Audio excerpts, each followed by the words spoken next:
মেয়েরা কিন্তু জয় লাভ করে নিল। স্বপ্নধারা স্পার্টানসের মেয়েরা 10 উইকেটে জিতেছে তারা। 2 ওভারের যে খেলা ছিল, প্রথম ওভারেই সে কাঙ্ক্ষিত লক্ষ্য 14 রানের লক্ষ্যটা কিন্তু পেরিয়ে গেছে। এবং উচ্ছ্বাসটা দেখুন, একটা পয়েন্ট কিন্তু আদায় করে নিয়েছে স্বপ্নধারা স্পার্টানসের মেয়েরা তাদের দলের জন্য। শেষ বলটা মনিকা একদম শেষ মুহূর্ত পর্যন্ত দেখে পয়েন্ট এবং থার্ড ম্যানের যে ফিল্ডার তাদেরকে বাইসেক্ট করেছেন।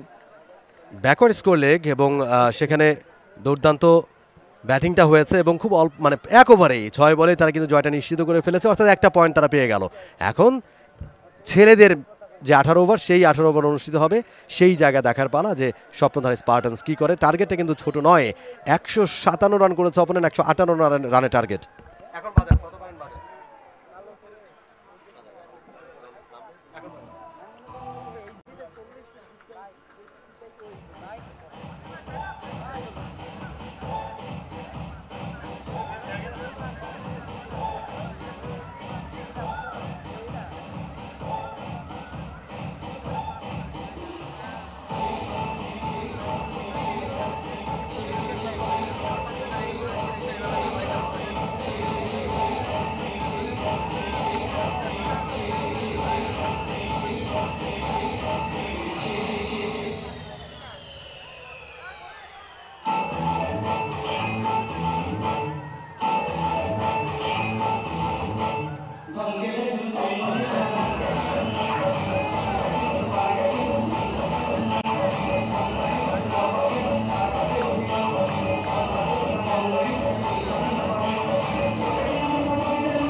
For more updates, follow us on Facebook, subscribe our YouTube channel, get the latest update on www.daily-sun.com.